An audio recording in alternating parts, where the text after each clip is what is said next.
saudara-saudara yang dikasihi Tuhan, selamat sore, selamat beribadah kembali di dalam nama Tuhan Yesus. Mari kita siapkan hati kita mau menyembah Tuhan, kita mau memuji namanya, kita memberikan yang terbaik pada sore hari ini untuk kemuliaan namanya. Haleluya, haleluya. Thank you Jesus, terima kasih Tuhan. Malam hari ini, sore ini Tuhan, segala sesuatunya adalah tentang Engkau Tuhan. Baik pujian penyembahan kami Tuhan, baik apapun Tuhan yang kami lakukan Tuhan di dalam ibadah sore malam hari ini, it's all about you Jesus. Thank you Jesus, thank you Jesus. Terima kasih Tuhan. Segala puji dan kemuliaan hanya untuk Kau Yesus.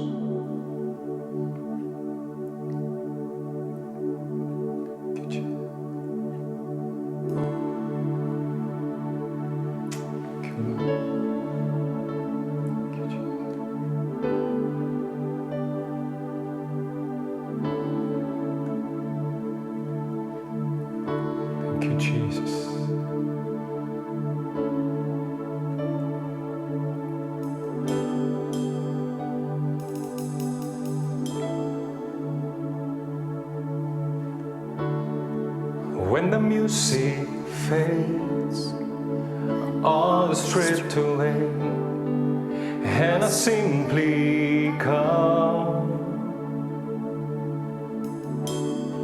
longing just to breathe something that's of worth that will bless your heart.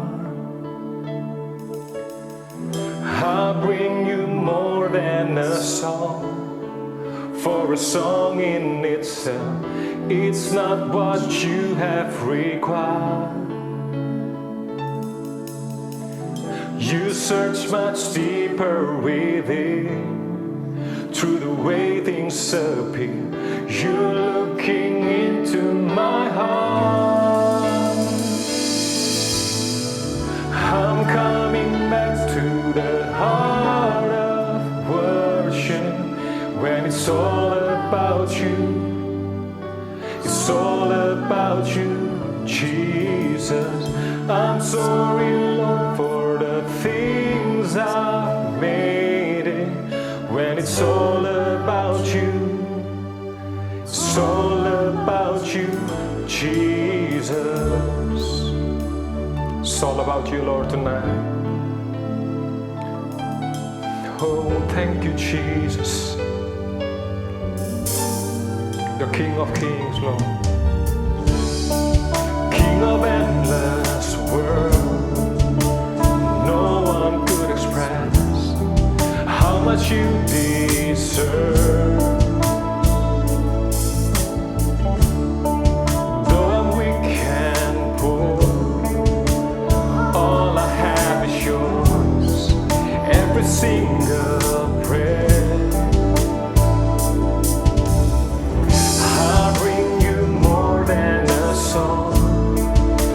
Song in itself, it's not what you have required.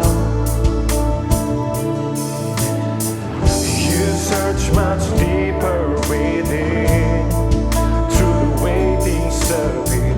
You're looking into my heart. Oh, I'm coming back to the heart of worship.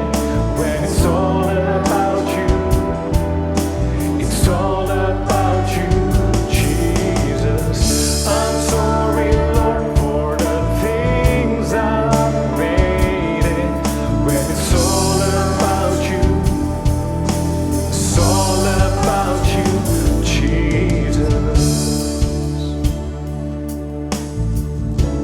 about you, Lord. Semuanya tentang Kau Tuhan. Semua pujian, semua penghormatan, semua penyembahan. I'll bring you more than a song. I'll bring you more than a song. more than a song, Lord. I'll bring you more than a song. I'll bring you more than a song.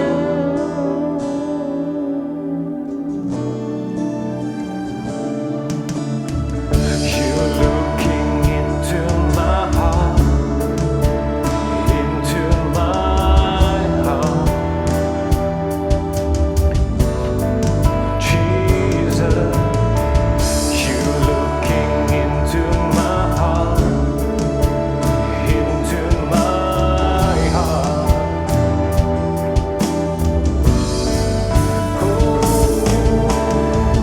I'll bring you more than a song. I'll bring you more than a song, yeah. Jesus, I'll bring you more than a song. I'll bring you more than a song.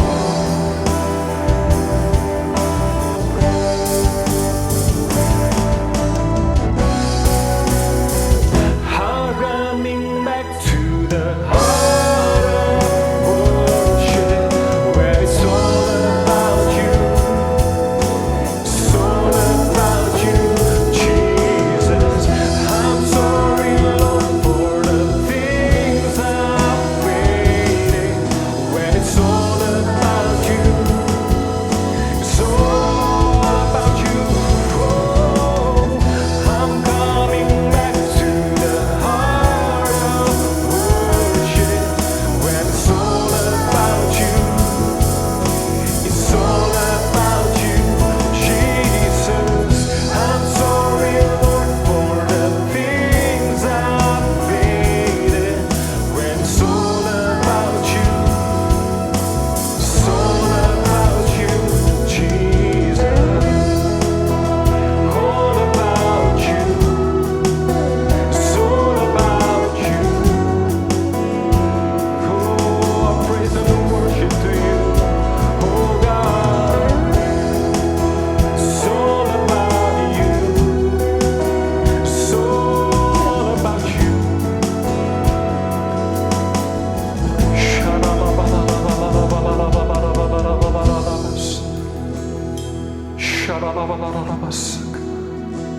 Thank you, Lord.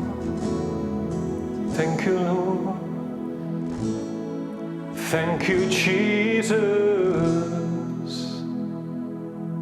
Thank you, Jesus. Thank you, Jesus. Segala puji dan sembah kami hanya untuk satu nama di atas segala nama. Yesus Kristus namanya. Segala pujian penyembahan kami hanya kami naikkan kepada Engkau, ya Tuhan kami. It's all about you and about you alone, Jesus. Terima kasih Tuhan. Kami akan lebih semangat lagi. Kami akan penuh dengan sukacita untuk memuji dan membesarkan nama. Haleluya. Mari dengan semangat kita memuji Tuhan kita. Kita terima kuasa dan mujizat dari Tuhan. Haleluya. Mari kita bertepuk tangan bersama-sama. Haleluya.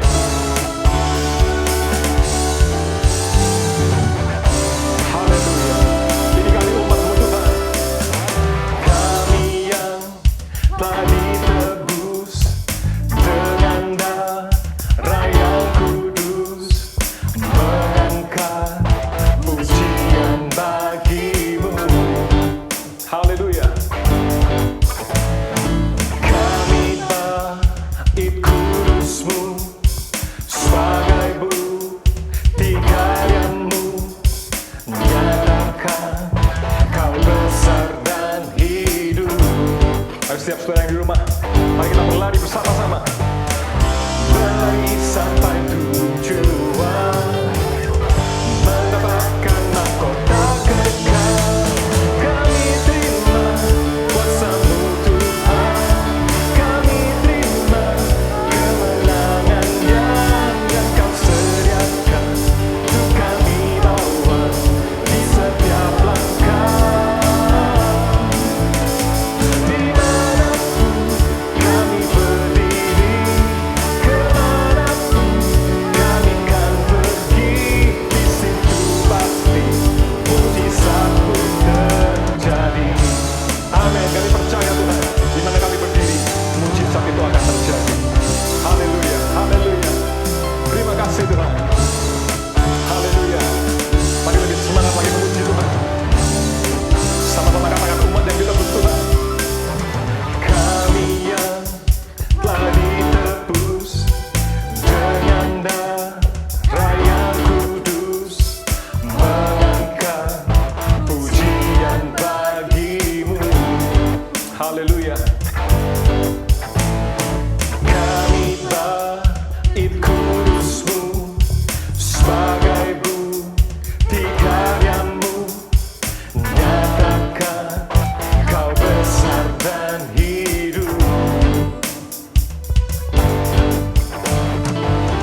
begitu dahsyat.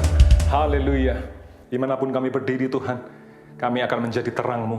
Dimanapun kami berdiri Tuhan, kami akan menjadi tanda-tanda ajaib-Mu Tuhan.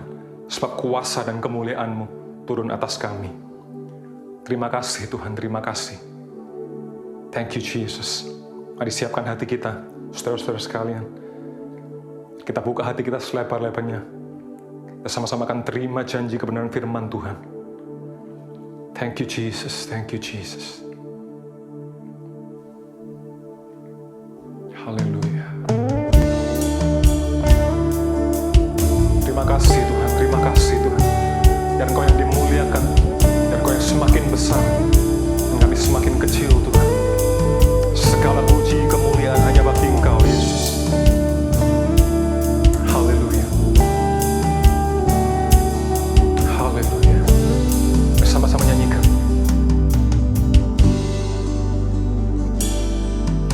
Semua karena anugerah-Mu hari ini ada.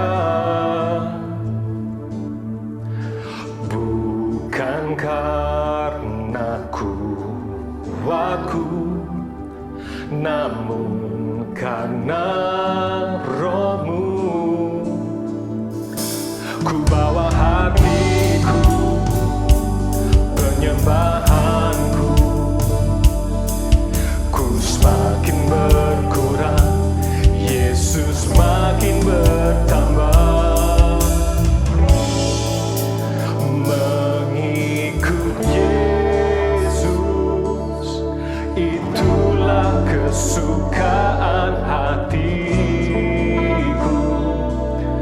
Ku lepas semua hakku untuk mengenal kehendaknya di hidupku.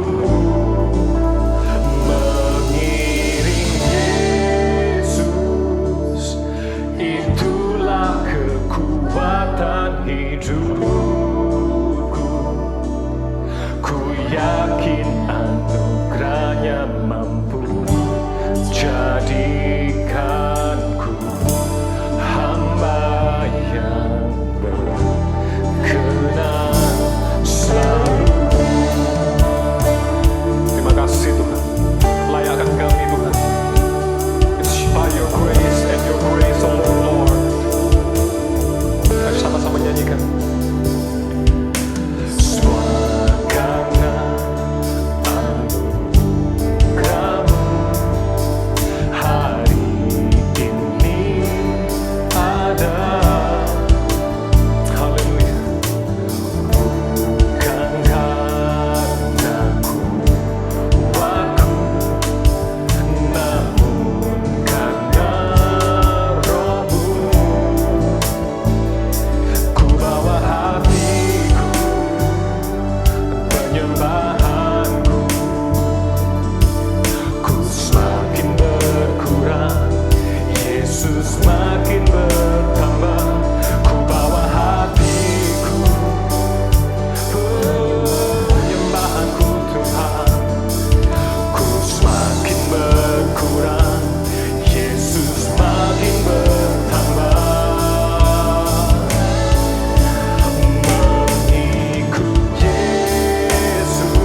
Semua yang kami punya Tuhan, semua pekerjaan kami, semua pelayanan yang Kau percayakan buat setiap kami Tuhan, semua karena anugerah-Mu dan anugerah-Mu semata Tuhan. Thank you Jesus.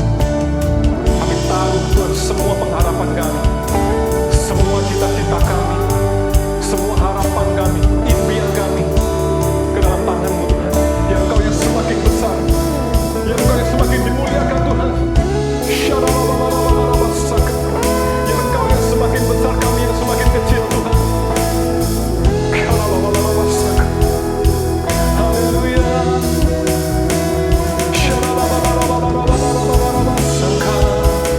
Haleluya. Mari yang mau Tuhan semakin besar dan kita semakin kecil. Mari sama-sama kita nyanyikan lagu ini.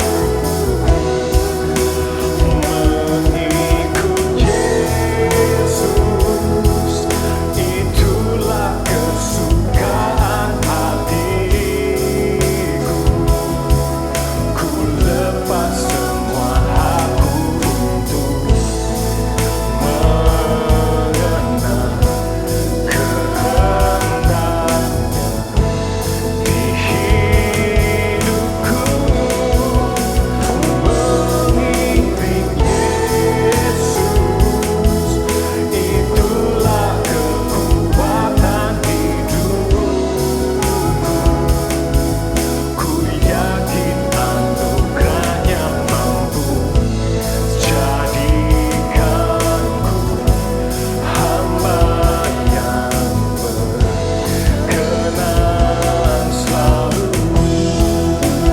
Mengikut Yesus, itulah kesukaan hatiku. Ku lepas semua aku untuk mengenal kehendaknya di hidupku. Mengiring Yesus, itulah kekuatan hidupku. Ku yakin anugerahnya mampu jadikanku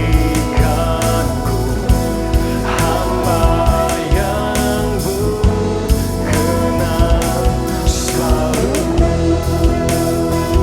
Haleluya, haleluya.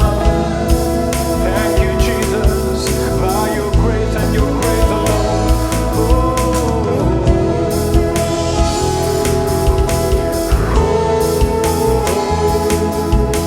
Jesus, thank you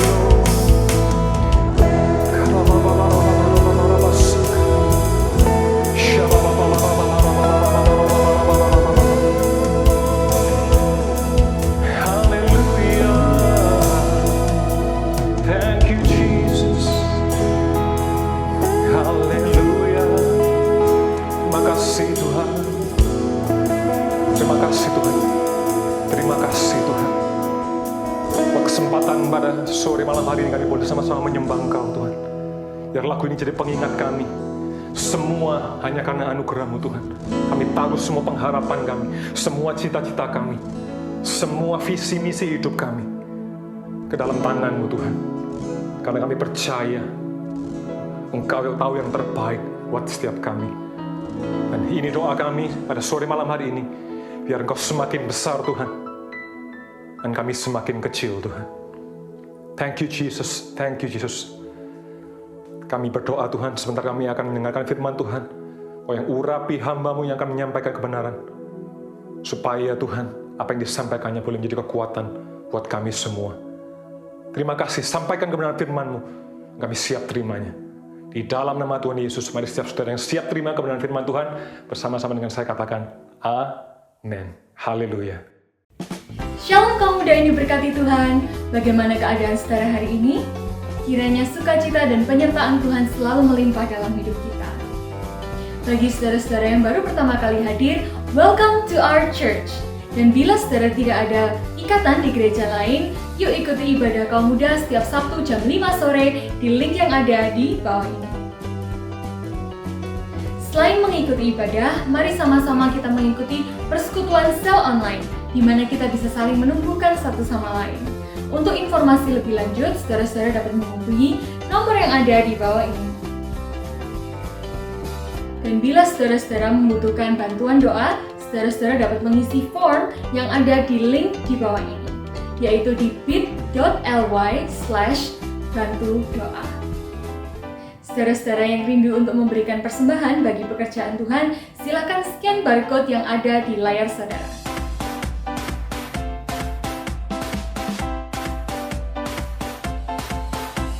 Mengingatkan bagi saudara-saudara yang sudah mendaftar untuk tim PAW, jangan lupa untuk menyelesaikan form pendaftaran and see you in the next audition. Melihat situasi pandemi COVID ini, mari sama-sama kita senantiasa mematuhi protokol 6M. Sedangkan untuk ibadah kaum muda selanjutnya masih akan diadakan secara online sampai ada informasi lebih lanjut. Informasi akan terus dipost di Instagram Youth GBZ dan Cup GBZ. Jadi jangan lupa follow ya. Juga akan ada konten dan challenges yang seru dan menarik. Sebelum kita mendengarkan firman Tuhan, mari sama-sama kita berdoa.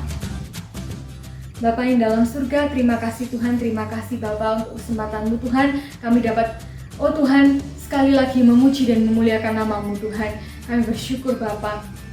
Tuhan, kami berdoa Tuhan untuk segenap jemaat Tuhan maupun orang-orang lain Tuhan yang sedang terpapar COVID Bapa. Oh Tuhan, yang sedang berjuang untuk hidupnya Tuhan. Oh Tuhan, Kau berikan ketabahan, Kau berikan damai sejahtera Tuhan, dan Kau berikan kesembuhan Tuhan buat setiap dari mereka Bapa. Terima kasih Tuhan, Kaulah, oh Tuhan, tempat kami berlindung Bapa. Kami juga berdoa Tuhan buat segenap pemerintahan dari Indonesia ini Tuhan, supaya mereka Kau beri hikmat Tuhan agar dapat menghandle situasi ini dengan baik Bapa. Terima kasih Tuhan, terima kasih Yesus. Kalau sebentar kami akan mendengarkan firman-Mu Bapa, biarlah Engkau berbicara kepada kami Tuhan, kami siap mendengarkan Bapa. Terima kasih Tuhan, hanya di dalam nama Tuhan Yesus kami berdoa dan mengucap syukur. Haleluya, amin. Demikian pengumuman dari kami. Selamat mendengarkan firman and God bless you. Shalom saudara-saudara, ada kabar baik nih bagi saudara-saudara yang sedang duduk di kelas 10, 11, 12 dan lagi bingung. Enaknya setelah SMA aku ngapain ya? Nah, daripada bingung, yuk ikut webinar pemilihan jurusan kuliah Talent Investment pada tanggal 24 Agustus pukul 18.30. Webinar ini akan dilaksanakan melalui aplikasi Zoom Meeting. Ayat mas dari webinar kali ini diambil dari Matius 25 ayat 21. Nah, nanti kita akan bahas tentang bagaimana cara kita sebagai orang beriman mengerjakan talenta yang sudah dikaruniakan oleh Tuhan kepada kita. Dan sedikit spoiler saudara-saudara, nanti akan ada sharing dari beberapa jemaat yang sudah berpengalaman di jurusan kuliah yang diminati. Webinar ini terbuka untuk orang tua dan kalian yang sedang duduk di bangku SMA. Saudara-saudara yang tertarik untuk ikut, silakan mengisi form di link bit.ly/wjkyouthgbz. Berikut tutorialnya.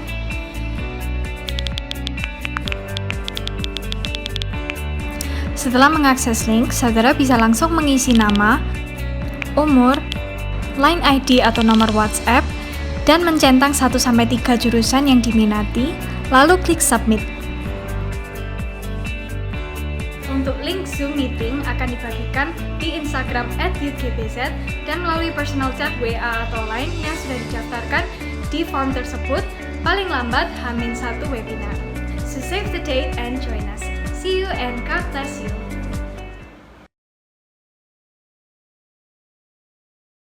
Shalom saudara, selamat sore, selamat berbakti di dalam nama Tuhan Yesus Kristus.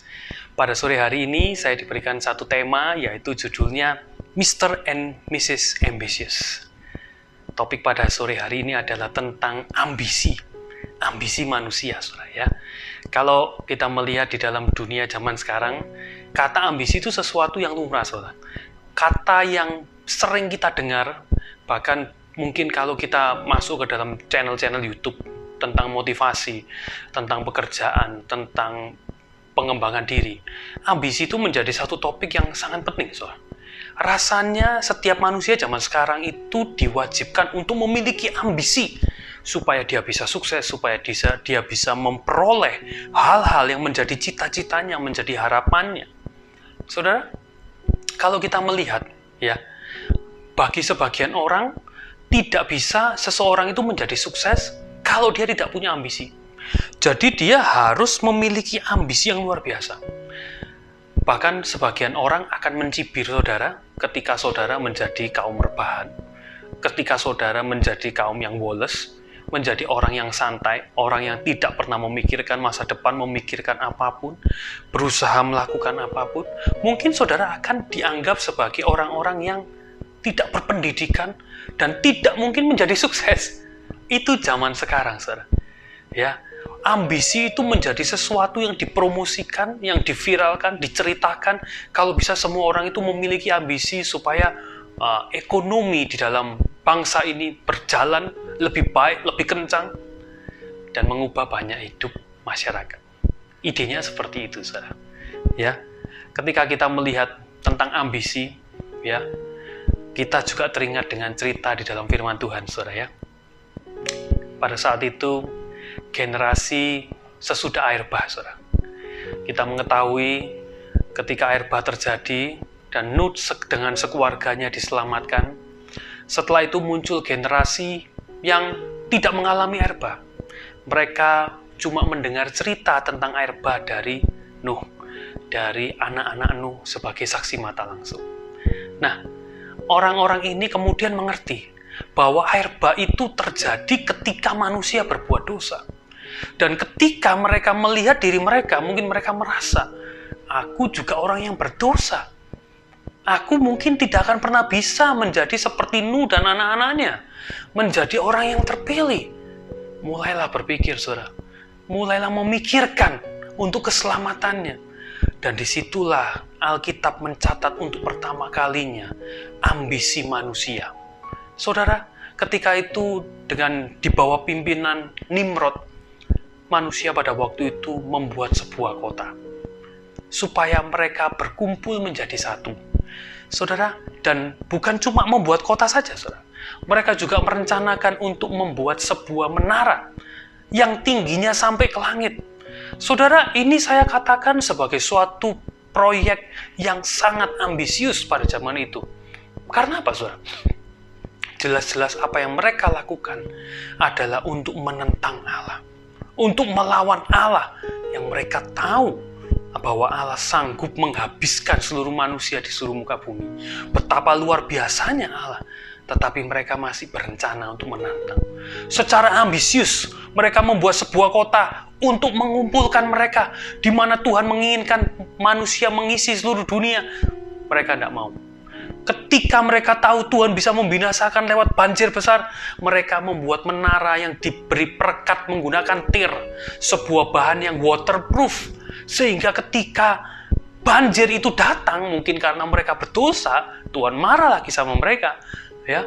Kemudian Tuhan mengirimkan banjirnya, mereka bisa selamat. Dan bukan hanya itu saja, mereka membuat menara yang ujungnya sampai ke langit. Cerita apa, saudara? Cerita bagaimana manusia ingin menyamakan dirinya dengan Allah. Ingin menyamakan dirinya dengan pencipta langit dan bumi. Saudara, ini adalah suatu proyek yang sangat ambisius yang dicatat oleh Alkitab. Saudara, tetapi kalau kita melihat dari sisi yang lain, kalau saudara baca di dalam firman Tuhan, Tuhan pun mengkonfirmasi apa, saudara? Bahwa ketika manusia memiliki ambisi, maka banyak hal yang bisa terjadi. Bahkan kalau saudara baca di dalam Kejadian 11 ayat yang ke-6, saya bacakan, dan ia berfirman, mereka ini satu bangsa dan dengan satu bahasa. Untuk semuanya ini barulah permulaan usaha mereka. Mulai dari sekarang, apapun juga yang mereka rencanakan, tidak ada yang tidak dapat terlaksana. Tuhan mengkonfirmasi ketika manusia memiliki ambisi, maka banyak hal, bahkan segala sesuatu dapat dilaksanakan. Saudara, ambisi manusia itu sangat penting. di dalam peran hidup sebagai manusia. Saudara, kalau kita melihat saudara ya, ambisi itu artinya apa sih sebenarnya? Kalau kita kembali di dalam Kamus Besar Bahasa Indonesia, di situ dikatakan bahwa ambisius itu adalah berkeinginan keras untuk mencapai sesuatu, mencapai harapan atau mungkin cita-cita. Saudara, keinginan yang keras, yang kuat, yang kokoh, ya. Ini adalah sebuah kata keterangan yang menjelaskan bagaimana seseorang itu bekerja, bagaimana seseorang itu berusaha, bagaimana seseorang itu mengejar impiannya dengan keras, keinginan yang keras. Saudara, ambisi itu sebenarnya adalah sesuatu yang tidak berdosa, saudara. Sesuatu yang netral, bukan sesuatu yang salah. Ambisi itu kalau boleh saya bayangkan saudara ya, itu seperti api. Api itu ketika ditaruh di dalam ya kompor dan ditangani oleh seorang chef yang handal, maka api itu bisa membuat sebuah masakan yang enak. Api itu ketika ditaruh di dalam ruang bakar mesin mobil, maka itu akan menimbulkan sebuah energi yang luar biasa. Membuat manusia bisa bergerak lebih dari apa yang dimampui oleh fisiknya. Manusia tidak ada saudara yang bisa mengejar mobil, saudara, apalagi yang mobil balap yang kencang-kencang, saudara, yang tenaganya besar. Saudara, itu semua akibat adanya api. Tetapi ketika api itu ada di dalam sebuah gudang pakaian, dan api itu menjadi tidak terkendali, maka itu menjadi sebuah musibah, menjadi sebuah disaster. Saudara, ambisi itu bukan sesuatu yang negatif. Kalau kita melihat arti dari KBBI ini, kita melihat bahwa ambisi itu adalah sesuatu yang netral. Itu keinginan yang kuat. Tinggal keinginan itu dipakai untuk apa? Saudara, pertanyaannya sekarang, apakah sebagai orang beriman kita boleh berambisi? Jawab saya adalah harus. Sebagai seorang beriman kita harus memiliki ambisi. Nanti akan saya jelaskan bagaimana ambisi orang beriman. Kita melihat di dalam zaman sekarang, saudara. Kalau saya dan saudara sekarang bisa ada sebagai orang beriman, orang yang menikmati keselamatan, ini adalah hasil dari ambisi. Ambisi siapa, saudara? Ambisi misionaris yang diberikan oleh Roh Kudus. Untuk apa? Memberitakan Injil. Memberitakan Injil sampai ke pelosok-pelosok. Menurut sejarah, kekristenan masuk pertama kali di Indonesia abad ke-7, saudara. Dikabarkan oleh siapa? Kekristenan dikabarkan oleh penginjil-penginjil dari gereja Asiria, dari daerah Timur Tengah. Dari negara Timur Tengah menuju ke Indonesia. Negara yang berbeda iklimnya. Berbeda suhunya. Berbeda keadaannya. Berbeda budayanya. Berbeda bahasanya. Tetapi karena ambisi yang begitu kuat tadi, Injil sampai di Indonesia. Saudara dan saya menikmati hasilnya. Ketika saudara melihat penginjil-penginjil dari Eropa, mereka menyampaikan Injil, memberitakan Injil sampai ke Indonesia. Mereka bukan cuma menghadapi perbedaan iklim, perbedaan bahasa. Mereka juga menghadapi perbedaan penyakit, saudara, mungkin yang dihadapi. Mereka tidak pernah menghadapi di negara mereka, tetapi mereka harus menghadapi di Indonesia. Itu adalah suatu rintangan-rintangan yang luar biasa. Kalau saya membayangkan diri saya untuk bisa melakukan seperti itu, mungkin juga kebanyakan di antara kita, mungkin itu adalah sesuatu yang tidak gampang untuk kita bisa melakukannya. Dibutuhkan suatu tekad yang kuat, keinginan yang kuat, yang saat ini kita bicarakan, yang kita sebut dengan ambisi. Ambisi yang kuat. Berapa banyak penginjil-penginjil terkenal di dunia? Mereka bukan cuma menginjil kepada 1, 2, 3, 10, 20, 100 orang. Kalau kita melihat cerita tentang Billy Graham, kita mendengar cerita tentang John Sung, kita mendengar cerita tentang D.L. Moody, dan yang lain-lainnya. Mereka menobatkan, mereka menginjili, memberitakan Injil mungkin lebih dari ratusan ribu orang. Sesuatu yang luar biasa. Itu karena ambisi.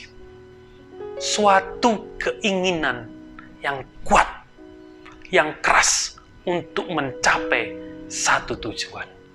Saudara, sekali lagi saya tegaskan, orang beriman harus berambisi. Cuma kita akan melihat, saudara, di dalam firman Tuhan, apa yang dikatakan firman Tuhan tentang ambisi. Kalau bicara tentang seorang tokoh yang paling berambisi di firman Tuhan, saudara ya, bagi saya paling gampang adalah menyebutkan Rasul Paulus. Kalau saudara baca di dalam Roma 15 ayat yang ke-20 sampai 22, tapi kalau saudara baca lewat Amplified Bible, ya, bukan yang terjemahan baru, maka di situ dikatakan, my ambition has been to preach the gospel. Ambisinya, keinginannya, kerinduannya itu adalah untuk memberitakan Injil. Kalau saudara baca di dalam ayat-ayat selanjutnya, dijelaskan, memberitakan Injil di tempat di mana Injil belum pernah diberitakan. Wow, ini adalah suatu statement yang ambisius. Ini adalah suatu pernyataan yang ambisius. Ketika orang lain mengharapkan menabur di tempat yang sudah ditaburi, mereka cuma menubuhkan benih-benih tersebut. Lebih mudah seolah-olah. Paulus enggak, saudara. Paulus mendapatkan panggilannya untuk memberitakan Injil kepada orang-orang yang bahkan belum pernah mendengarkan Injil sebelumnya. Dia tidak membangun di atas pondasi yang dibangun oleh orang lain. Sampai-sampai dia berkata kepada jemaat di Roma, dia mengatakan, aku ini kepingin ketemu dengan kalian, tapi aku tidak bisa. Karena apa? Karena ambisiku ini. Ambisi yang ditaruh Tuhan di dalam hatinya. Ambisi yang dikerjakan dengan sungguh-sungguh, yang menjadi keinginannya, kesukaannya, menjadi targetnya di dalam hidupnya. Saudara, kalau saya mengatakan Rasul Paulus itu adalah orang yang paling ambisius yang pernah dapat sangat mudah saya sebutkan di dalam Alkitab, itu bukan tidak beralasan. Kalau saudara baca di dalam 1 Korintus 9 ayat yang ke-24, saudara akan melihat Rasul Paulus itu membandingkan hidupnya dengan sebuah gelanggang pertandingan. Di mana dia menyebutkan ada banyak petanding, banyak orang yang ikut berlomba, tapi hanya akan ada satu orang yang menang. Dan dia mengejar yang satu itu. Dia menyebutkan ketika seseorang bertanding, kompetitornya akan sangat banyak. Pemenangnya cuma satu. Dia tidak mengejar top 3, top 10, top 5. Dia mengejar top 1. Dia mengejar satu, juara satu. Saudara, itu adalah ambisi yang luar biasa. Bagaimana kemudian dia mengatur seluruh hidupnya, mempersiapkan, memikirkan seluruh hidupnya, memakai seluruh hidupnya untuk mengejar yang juara satu itu. Di dalam ayat yang ke-26 dikatakan, aku tidak berlari tanpa tujuan. Aku bukan petinju yang sembarangan saja memukul. Paulus memiliki target, memiliki tujuan, memiliki goal yang diberikan oleh Tuhan. Dan itu dikejar, saudara. Dia tidak ngawur. Dia tidak cuma sekedar melayani, memberitakan Injil, menulis surat, mengajar, dan lain sebagainya. Tidak, saudara. Tidak sembarangan dia membuka jemaat di suatu kota. Tidak. Tetapi dia punya sebuah target, punya tujuan.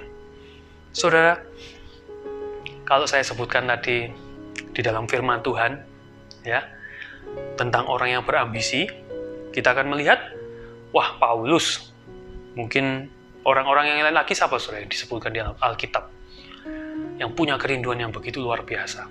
Mereka semua rata-rata cerita tentang orang-orang yang melayani di dalam hal rohani, orang-orang yang melayani di dalam pekabaran Injil.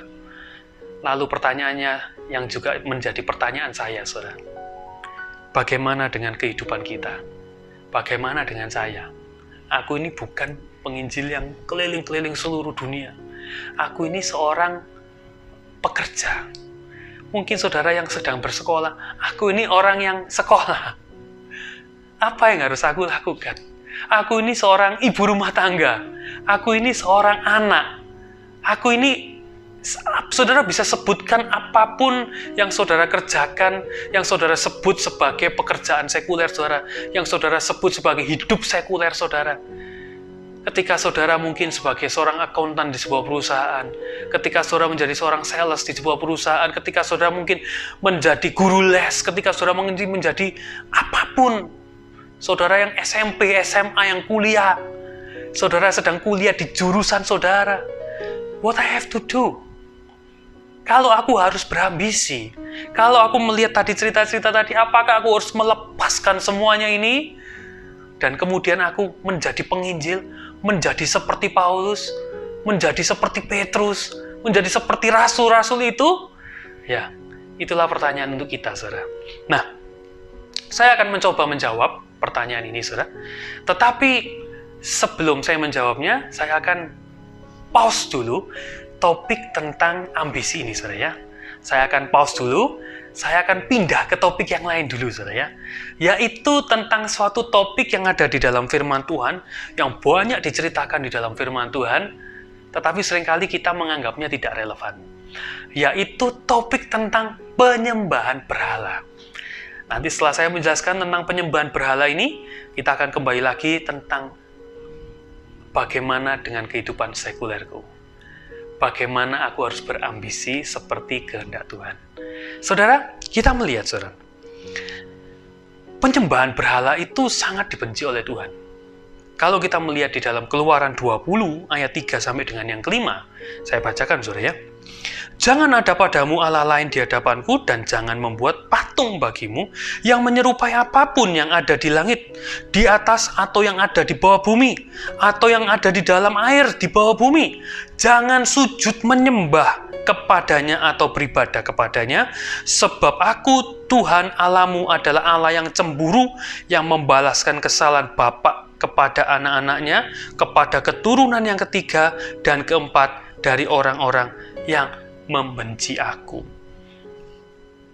Saudara pasti tahu semua ini adalah bagian dari 10 perintah Allah. Dan ini adalah perintah yang pertama dan yang kedua. Jangan ada Allah lain di hadapanku, dan jangan membuat patung untuk disembah. Nah, saudara, kalau saudara lihat di dalam seluruh Alkitab, saudara search di Alkitab elektronik saudara ketikkan kata berhala, maka saudara akan menjumpai begitu banyak ayat-ayat tentang penyembahan berhala. Yang pasti bukan ayat-ayat mendukung penyembahan berhala, tetapi ayat-ayat untuk melarang, menunjukkan betapa bencinya Tuhan terhadap penyembahan berhala. Ya, kalau kita melihat penyembahan berhala itu rasanya bagi kita sekarang tidak relevan, saudara. Saudara akan dapat dengan mudah mengatakan, aku tidak pernah menyembah berhala. Aku tidak akan pernah menyembah patung. Seperti yang diceritakan dalam firman Tuhan, bentuk penyembahan berhala itu adalah patung yang dibuat. Bentuknya seperti lembu, bentuknya seperti tikus, bentuknya seperti keledai, mungkin seperti gajah atau apapun, saudara. Ya, bentuk-bentuk yang mungkin tidak beraturan, yang aneh, monster gitu, saudara ya, yang disembah. Rasanya kita seumur hidup tidak pernah melakukan hal ini. Saudara akan mengatakan, dari semua 10 perintah Allah, ya 2, yang pertama ini aku paling tidak pernah. Yang aku jamin pasti tidak pernah. Ya kalau membunuh, ya memang tidak pernah membunuh, tapi pernah benci. Kata Alkitab sama aja, oke, pernah. Mencuri, ya mungkin pernah gitu ya. Saksi dusta, oh mungkin sering gitu ya. Mengingini milik orang lain, waduh mungkin sering gitu ya. Tidak menghormati orang tua, waduh mungkin itu juga suatu dosa kelangsaran, sering terjadi. Tapi kalau yang pertama dan kedua, tidak pertama seumur hidup. Berani jamin, aku tidak pernah menyembah berhala, tidak pernah membuat berhala. Saudara, tetapi kenapa hal ini diceritakan begitu masif dari awal Alkitab sampai dengan akhirnya? Saudara, kita melihat di dalam ayat yang ketiga ini dikatakan, jangan ada padamu Allah lain di hadapanku. Dan ayat yang keempat, jangan membuat patung bagimu yang menyerupai apapun. Pertama kita lihat, berhala itu ternyata dibuat oleh manusia. Patung itu dibuat dari mungkin batang kayu, mungkin dari batu yang dipahat, Mungkin dari besi, mungkin dari emas yang dilebur jadi satu, dibentuk sebuah patung, dan menjadi berhala. Patung, berhala itu cerita tentang segala sesuatu yang ada di sekeliling kita. Sesuatu yang normal kita nikmati, sesuatu yang normal kita pakai, yang wajarnya ada di sekeliling kita. Itu berhala, ya, bisa menjadi berhala. Dan kemudian kita bentuk. Patung itu dibentuk, dikatakan di dalam ayat ini, membuat patung yang menyerupai apapun. Ya. Jadi, berhala itu bentuknya bisa macam-macam, saudara. Bisa berbentuk apapun. Dikatakan di dalam firman Tuhan menyerupai apapun yang ada di bumi. Jadi ada sesuatu di sekeliling kita, di dalam hidup kita, yang normal. Setiap orang pasti punya. Setiap orang pasti pakai mungkin. Pasti menikmatinya. Tetapi kemudian secara sengaja, tanpa mungkin kita sadari, saudara ya, tetapi kita secara aktif membuatnya menjadi sebuah berhala untuk disembah. Wah, ketika saya mengerti tentang hal ini, saudara, membuat saya berpikir keras. Apa saja yang mungkin menjadi berhala di dalam hidup saya. Demikian juga dengan saudara. Saya harapkan saudara untuk lebih peka. Minta firman Tuhan, minta Tuhan, Roh Kudus untuk mencelikkan mata saudara. Kira-kira apa yang bisa jadi berhala kita, berhala saudara. Saudara, ayat yang kelima disebutkan cirinya, saudara. Barang yang tadi ada di sekeliling kita, yang kita bentuk jadi berhala tadi itu cirinya apa? Ketika dia disebut sebagai berhala. Yaitu ayat yang kelima, ketika kita sujud menyembah kepadanya dan beribadat kepadanya. Ini ciri-ciri yang perlu kita waspadai. Yang pertama disembah, yang kedua kita beribadat. Atau bahasa Inggrisnya disebut to serve, melayani, mengabdi kepada berhala tersebut. Mungkin saudara di sini akan mengatakan, no, aku tidak pernah melakukan ini, aku tidak pernah menyembah siapapun. Tetapi saya pertegas, saudara. Menyembah di sini itu artinya apa, saudara? Sesuatu yang mungkin kita tidak sujud kepadanya, tetapi sesuatu yang kita agungkan, yang kita kagumi, sesuatu yang sangat berharga bagi kita, sesuatu yang sangat penting bagi kita, sesuatu yang mungkin kita tergantung kepadanya. Sesuatu yang bahkan kita tunduk, taat akan perintah-perintahnya dan segala keinginannya. Ya, nanti akan saya perjelas lagi di dalam contoh-contoh, mungkin saudara kurang jelas. Tapi coba saudara renungkan, saudara. Apa yang saudara anggap penting sekali? Apa yang saudara anggap keren? Saudara kagumi. Dan ingat, cluenya, bentuknya bisa apapun yang ada di dalam hidup saudara. Baik itu adalah sebuah benda, baik itu adalah sebuah cara berpikir, baik itu adalah apapun, saudara. Itu bisa menjadi berhala kita. Ya. Kemudian yang kedua dikatakan, selain hal tersebut kita kagumi, kita menghargainya sangat, menganggap sesuatu yang penting. Yang kedua adalah kita beribadah. Kita melayaninya, kita berbakti kepadanya. Ini cerita tentang bagaimana secara rutin kita datang kepadanya, secara rutin kita menyenangkannya, secara rutin kita memujanya, menikmatinya, secara rutin kita memberikan pengorbanan kepadanya. Di dalam firman Tuhan jelas dikatakan bahwa ketika kita beribadat kepada Tuhan, kita memberikan korban kepada Tuhan. Demikian juga dengan berhala. Ketika kita mengabdi kepada berhala, tanpa disadari kita juga melakukan pengorbanan. Mungkin cara yang paling gampang untuk mengetahui apakah sesuatu itu adalah suatu berhala di hadapan kita, coba saudara cek di M-Banking saudara. Kira-kira apa kategori pengeluaran yang paling saudara lakukan? Di dalam mungkin marketplace saudara search, saudara banyak mengeluarkan uang untuk apa?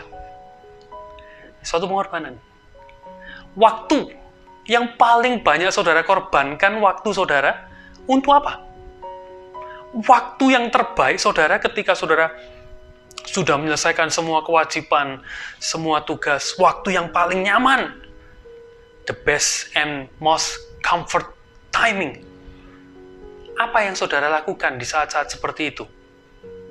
Apa yang saudara berikan waktu saudara kepada siapa? Tenaga saudara. Dan kemungkinan itulah berhala di dalam hati saudara, tanpa saudara sadari. Kita melihat saudara, kembali ke dalam cerita tentang ambisi. Apa hubungannya ambisi dengan berhala saudara? Berhala-berhala yang tidak kita sadari ini, apa hubungannya?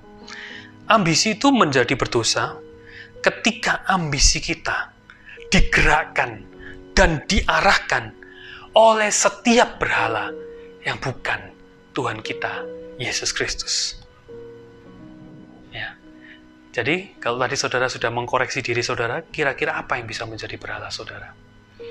Ketika saudara berambisi, dan ambisi itu digerakkan oleh berhala itu, itulah yang membuat ambisi saudara menjadi unholy, menjadi tidak berkenan di hadapan Tuhan. Saudara sedang melayani, saudara sedang beribadat dengan sungguh-sungguh kepada berhala yang ada di dalam hidup saudara. Zaman sekarang, kalau saudara lihat, paling gampang lihat apa saudara? Kesuksesannya orang saudara. Kemewahan, kenikmatan, gaya hidup, kenyamanan hidup seseorang. Saudara tinggal buka YouTube, tinggal buka Instagram, buka TikTok, saudara bisa melihat betapa luar biasanya rumah orang tersebut, saudara bisa melihat betapa luar biasanya mobil-mobil yang dia punya, saudara bisa melihat betapa luar biasanya uang itu rasanya tidak pakai dipikir untuk mengeluarkannya. Waduh, beli saudara, makanan berapa juta, waduh, rasanya ngeluarin duit jutaan kok nggak pakai mikir ya. Rasanya nyaman sekali. Kemewahan itu begitu nikmat sekali. Dan itu seringkali menginspirasi orang untuk kemudian menjadi berhala seseorang. Berhala kemewahan, berhala kenyamanan hidup, dikejar kekayaan, mamon, itu menjadi tujuan hidupnya. Itu membuat dia menggerakkan ambisinya. Dia mulai dari dia sekolah, pemilihan jurusan, kemudian sampai dia memilih bekerja. Itu tidak salah, saudara. Tetapi semua itu digerakkan bukan oleh Tuhan, tetapi oleh berhala yang ada di dalam hatinya. Ketika dia sedang memilih pekerjaan, dia memilih pokoknya yang paling banyak duitnya yang mana, yang paling menguntungkan yang mana, yang paling cepat yang mana untuk aku bisa mendapatkan kenyamanan, kemewahan, mendapatkan uang sebanyak mungkin. Seumpama saya harus melakukan sesuatu yang berdosa, no problem, tidak masalah. Segala rintangan akan kita hadapi, itu kita kerjakan dengan penuh ambisi, dengan penuh semangat, tidak peduli apa yang kita lakukan. Dan yang menggerakkan apa, saudara? Keinginan untuk menjadi kaya. Kemewahan, kenyamanan hidup, mamon, itu menjadi berhala di dalam hati kita. Dan berhala itu yang sedang menumpangi diri kita, menumpangi hidup kita, mengendalikan hidup kita, menuju apa yang dia mau. Membuat kita semakin melenceng dari hadirat Tuhan, dari hadapan Tuhan. Saudara, ketika kita berbakti kepada berhala, kita menjadi seteru dari Tuhan. Kita perlu mengerti ini, saudara. Ada orang-orang yang lainnya sangat menikmati ketika dia dipuja, ketika dia disanjung-sanjung, ketika dia dipuji karena kekayaannya misalnya, karena kehebatannya, karena apa yang dia miliki, karena apa yang dia bisa lakukan. Maka dia akan dengan ambisi mengerjakannya, dengan sungguh-sungguh, ngotot, segala rintangan dilawan, tidak dipedulikan. Ya, dia bisa mengatasi segala rintangan. Sama seperti apa yang dikatakan Tuhan di dalam kitab Kejadian tadi. Ketika seseorang berambisi, sangat besar kemungkinannya dia akan bisa mencapai. Itu tidak salah. Tetapi siapa yang mengendalikan diri saudara? Yang mengendalikan hidup saudara? Yang mengendalikan arah jalan hidup saudara? Di dalam segala hal. Di dalam pemilihan-pemilihan yang harus saudara ambil. Saudara mengambil bukan berdasarkan apa yang dicintai oleh Tuhan, apa yang diinginkan oleh Tuhan, tetapi apa yang berhala itu inginkan. Berhala itu mengatur jalan hidup saudara. Kamu kalau mau kaya harus seperti ini, seperti ini, seperti itu. Seringkali yang diaturkan itu kelihatannya bukan sesuatu yang berdosa. Tetapi kita berdosa dari awal, yaitu menyembah berhala yang lain.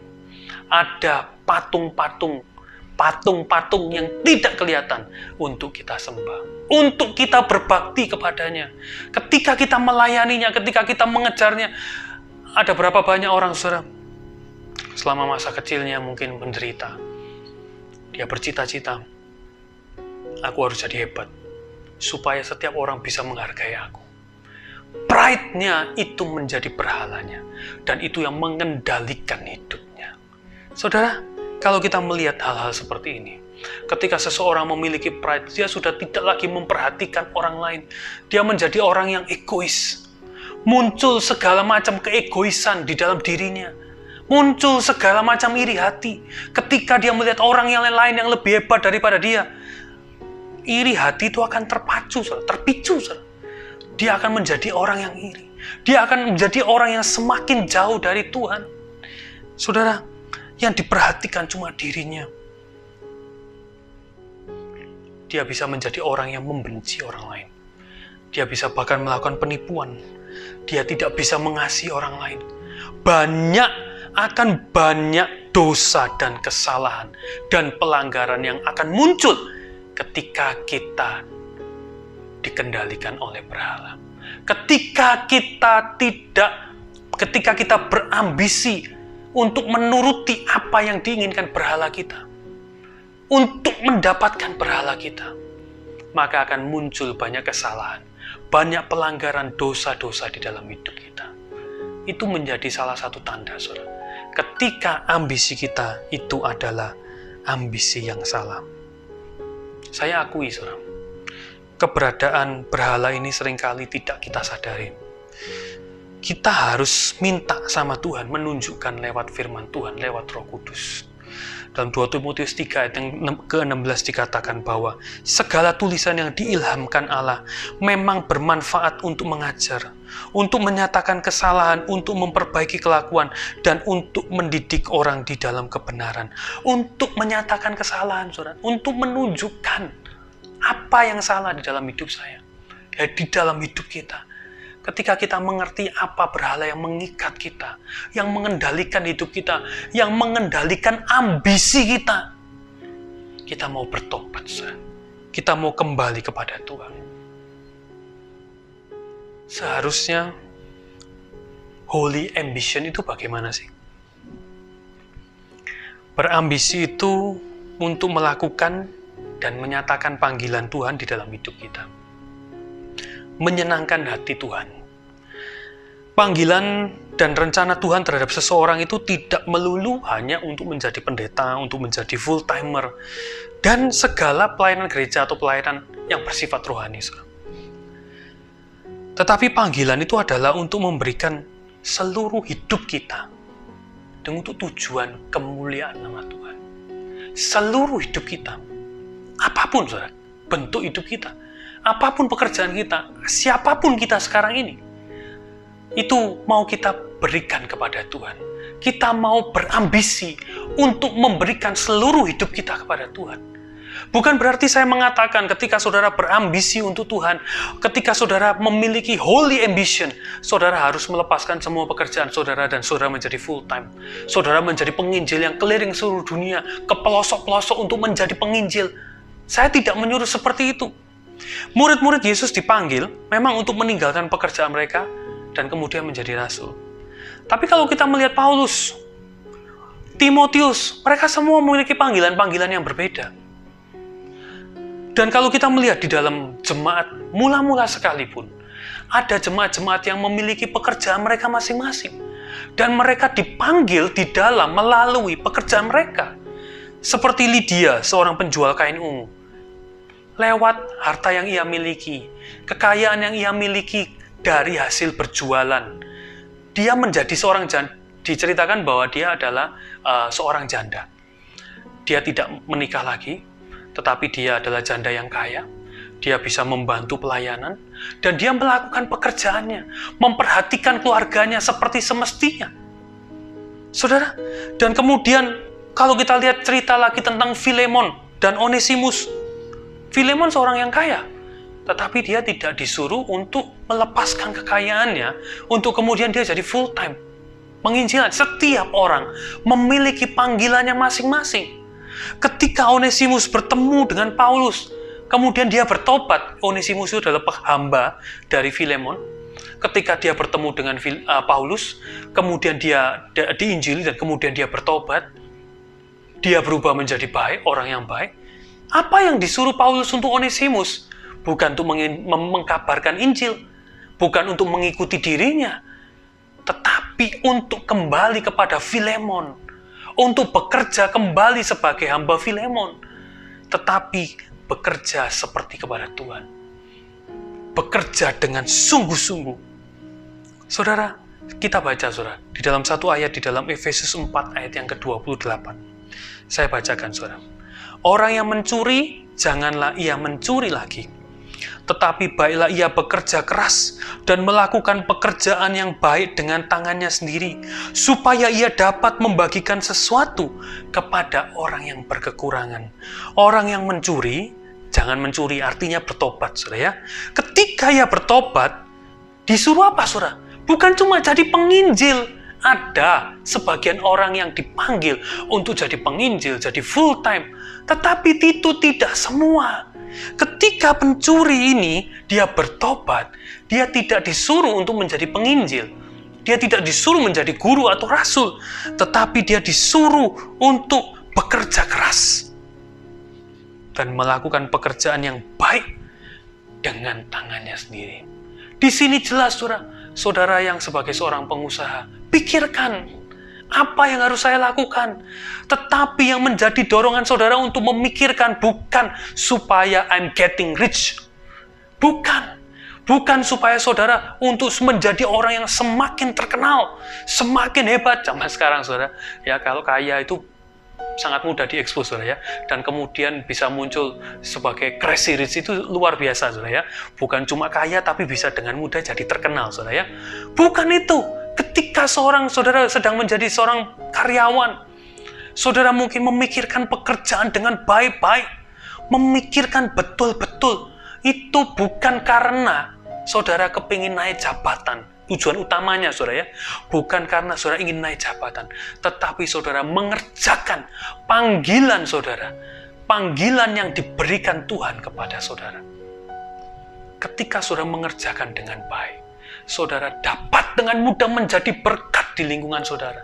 Saudara dapat dengan mudah memberikan bantuan kepada orang lain. Saudara bisa menjadi berkat bagi banyak orang melalui kehidupan sekuler saudara. Saya katakan dalam tanda petik karena masih banyak orang yang memisah-misahkan antara kehidupan rohani dengan kehidupan sekuler, rohani dan jasmania. Kerja adalah urusan jasmani, beribadat adalah urusan rohani. Bukan saudara, kita tidak boleh memisah-misahkan.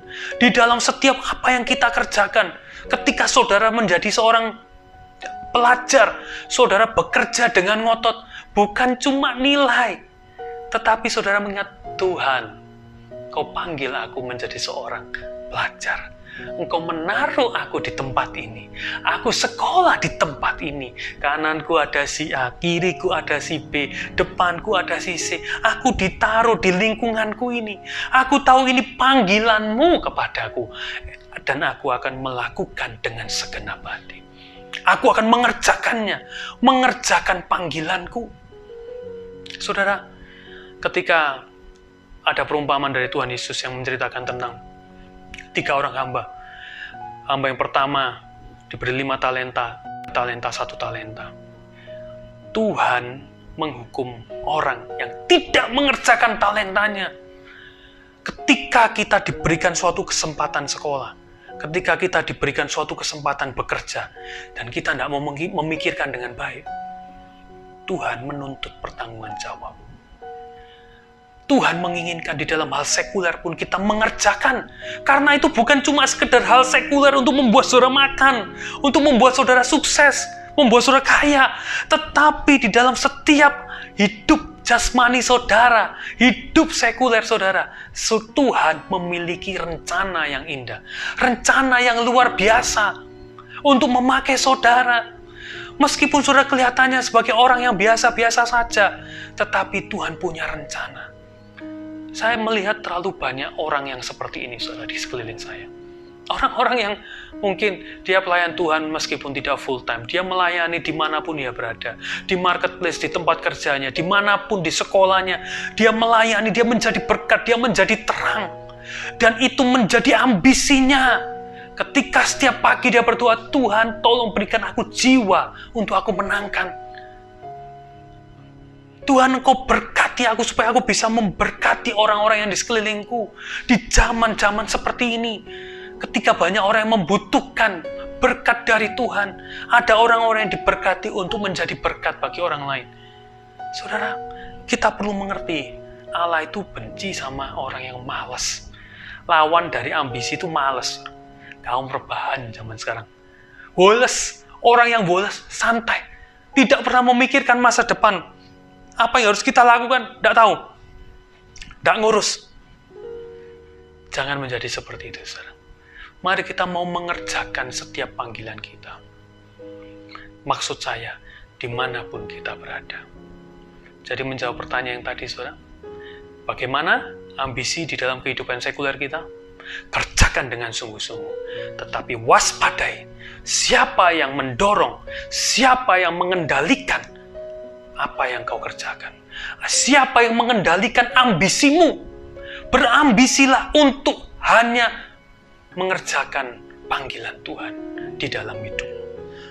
Jangan mengerjakan apa yang diberikan oleh berhala yang ada di dalam hatimu. Di dalam Kolose 3 ayat yang ke-23 dikatakan, apapun yang kamu perbuat, perbuatlah dengan segenap hatimu, seperti untuk Tuhan dan bukan untuk manusia. Ini intinya, saudara, yang mau saya sampaikan pada malam hari ini. Ketika saudara berambisi, ambisilah untuk mengerjakan panggilan Tuhan, bukan untuk mengerjakan yang lain. Ini sesuatu yang tidak mudah, sesuatu yang perlu perenungan, perlu kita mengkoreksi hati kita, saudara. Begitu dalam. Ya, mungkin kita perlu melihat apa yang menjadi berhala di dalam hati kita. Itu tidak mudah, saudara. Untuk memperjelas hal ini, saya ingin memberikan sebuah cerita, saudara. Cerita juga di dalam firman Tuhan, bagaimana seseorang itu bekerja secara sekuler, tetapi sebenarnya dia bekerja untuk Tuhan. Kita mau membandingkan, saudara, dua ayat yang ada di dalam firman Tuhan, yaitu di dalam Kejadian 2 ayat 15-16, dan kita bandingkan dengan satu pasal sesudahnya, Kejadian 3 ayat 17-19. Saya bacakan, saudara. Saudara tahu semua pasti ini cerita tentang Adam, bagaimana Adam diciptakan, ya, pada awalnya. Saya bacakan Kejadian 2 ayat 15-16. Tuhan Allah mengambil manusia itu dan menempatkannya di dalam Taman Eden untuk mengusahakan dan memelihara taman itu. Lalu Tuhan Allah memberi perintah ini kepada manusia, semua pohon dalam taman ini boleh kau makan buahnya dengan bebas. Kemudian kita bandingkan ayat ini, saudara, ya. Saudara tetap kasih batas tadi di ayat Kejadian 2 ayat 15-16. Selanjutnya kita melihat di dalam Kejadian 3 ayat 17-19, saya bacakan.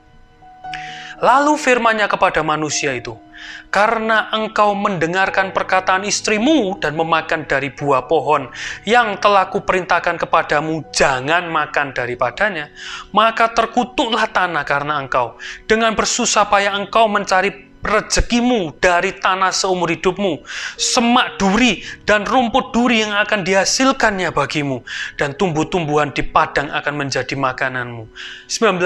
Dengan berpeluh engkau akan mencari makananmu, sampai engkau kembali lagi menjadi tanah, karena dari situlah engkau diambil, sebab engkau debu dan engkau akan kembali menjadi debu. Saudara bisa menangkap perbedaan dari dua pasal ini? Kalau di dalam Kejadian 2 itu adalah cerita pada saat Adam belum jatuh di dalam dosa. Adam diciptakan, dia ditaruh di Taman Eden, dan dia diberikan pekerjaan sekuler oleh Tuhan. Ya, yaitu untuk mengusahakan dan memelihara taman itu. Pasal yang ketiga, ayat 17-19, setelah kejatuhan manusia, maka dikatakan di situ, Adam harus bekerja keras dengan berpeluh, bahkan rasanya tanah yang dipakai disediakan untuk dia bekerja itu pun rasanya tanah yang sulit, dia harus mengusahakan. Ya, bedanya adalah ketika sebelum jatuh di dalam dosa, Adam tidak bekerja untuk mencari makan. Dia bekerja untuk melakukan pekerjaan yang diberikan Tuhan kepadanya. Makanannya disediakan Tuhan. Tetapi ketika dia jatuh di dalam dosa, apa yang dilakukan oleh Adam? Dia harus bekerja keras, berpeluh untuk cari makan. Bukan melakukan pekerjaan Tuhan, untuk mencari makan. Untuk kepentingannya di dunia, untuk kepentingan hidupnya selama di bumi ini. Tetapi ketika sebelum dia jatuh di dalam dosa, maka apa yang terjadi? Dia diberi pekerjaan, dan dia melakukan pekerjaan Tuhan, bukan untuk cari makan. Makanannya sudah ada. Pohon-pohonan, buah-buahan di sekitar sini, silakan itu jadi makanan. Tuhan yang menyediakan. Apakah pekerjaannya adalah pekerjaan yang rohani? Tidak. Pekerjaannya sama. Kurang lebih menurut saya sama. Sebelum dan sesudah. Pada waktu sebelum, dia juga memelihara, mengusahakan dan memelihara taman itu. Artinya apa, saudara? Nyangkul, bercocok tanam. Dia mengusahakan tanah, ya, mengusahakan taman itu diperindah, dipercantik, dan kemudian supaya bisa menghasilkan buah-buahan. Sama pekerjaannya, tetapi tujuannya berbeda. Dan yang memberi pekerjaan itu juga berbeda. Demikian juga dengan kita. Ketika kita sebagai orang beriman yang telah ditebus, kita tidak lagi bekerja untuk cuma sekedar mencari nafkah, untuk makan kita, untuk segala hal keperluan kita di dalam dunia ini. Tidak. Tetapi kita bekerja untuk melakukan pekerjaan yang diberikan Tuhan kepada kita. Dengan ambisi, dengan keinginan yang kuat, yang menyala-nyala, yang dipenuhi, dibakar oleh kuasa Roh Kudus. Saudara, itu bedanya. Ketika saudara bekerja, ketika saudara sekolah, saudara tahu, inilah pekerjaan yang diberikan Tuhan padaku. Pekerjaan sekuler, pekerjaan biasa. Tapi aku harus melakukannya dengan sepenuh hati. Dengan sungguh-sungguh, kita mau melakukannya. Kita melihat, saudara, ketika Tuhan itu mengendalikan ambisi kita, bukan berhala yang lain. Kalau berhala yang lain mengendalikan ambisi kita, maka tadi yang seperti saya katakan, akan muncul banyak dosa, pelanggaran, dan kesalahan. Tetapi ketika Tuhan yang mengendalikan ambisi kita, mengendalikan hidup kita, maka kita akan meletakkan Tuhan di depan kita. Untuk segala urusan, bahkan urusan sekuler kita sekali. Urusan ketika kita harus bekerja, ketika kita harus sekolah, segala penentuan keputusan, semua Tuhan di depan. Bukan kita yang di depan, Tuhan di belakang, Tuhan cuma kita kasih tahu, Tuhan, aku mau ini, aku mau itu, tolong berkati. Tolong Tuhan jadi satpamku ya, supaya untuk menjaga hartaku. Tuhan, tolong Tuhan, aku tunjukkan Tuhan, lihatkan Tuhan. Ini yang jalan yang salah yang mana Tuhan. Untuk kepentinganku, untuk kepentingan berhala yang aku kejar. Kekayaan, kemewahan, kenyamanan hidup. Itu bedanya, saudara. Ketika kita menaruh Tuhan di depan, itu artinya kita dipimpin oleh Tuhan. Di dalam setiap saat kita akan minta Tuhan memimpin kita. Kita akan bertanya kepada Tuhan, Tuhan, apa yang harus aku lakukan? Yang sesuai kehendak-Mu. What I have to do. Di dalam Keluaran 33 ayat 15 sampai dengan 16 dikatakan, berkatalah Musa kepadanya, yaitu Tuhan, jika engkau sendiri tidak membimbing kami, jangan suruh kami berangkat dari sini. Dari manakah gerangan akan diketahui bahwa aku telah mendapat kasih karunia di hadapanmu, yakni aku dengan umatmu ini? Perhatikan saudara, bukankah karena engkau berjalan bersama-sama dengan kami? Sehingga kami, aku dengan umatmu ini dibedakan dari segala bangsa yang ada di muka bumi ini. Musa tidak berani. Ketika Tuhan mengutus malaikatnya untuk memimpin mereka, Musa katakan, no, aku tidak mau. Aku cuma mau berjalan ketika engkau memimpin kami. Ketika Tuhan sendiri yang memimpin kami. Dan ketika itu dikatakan bahwa kehadiran Tuhan itulah yang memberikan dampak kepada orang-orang di sekelilingnya. Yang memberitahukan kepada orang-orangnya yang menjadi pembeda antara bangsa Israel dengan bangsa yang lain. Bukan karena kehebatan orang Israel atau Musa, tetapi karena Tuhan yang beserta dengan mereka. Saudara, ketika Tuhan yang memimpin ambisi kita, ketika bukan berhala yang memimpin ambisi kita, ketika bukan diri kita yang memimpin ambisi kita, kita akan selalu terus berharap Tuhan pimpin aku. Dan kuasa Tuhan akan dinyatakan. Kuasa Tuhan akan nyata. Dan itu akan membuat kita menjadi terang. Kita menempati posisi kita. Kita melakukan, menjalani panggilan kita. Puji Tuhan, saudara. Saya kepingin saudara untuk mau mengkoreksi diri, saudara. Kita sudah mendengar firman Tuhan tentang ambisi, tentang bagaimana berhala yang mengendalikan ambisi itu adalah suatu ambisi yang salah. Mari, saya kepingin saudara untuk dengan serius mengambil waktu. Mungkin beberapa hari, saudara renungkan firman Tuhan pada malam hari ini. Saudara berkata kepada Tuhan, Tuhan, Engkau mau taruh aku di mana?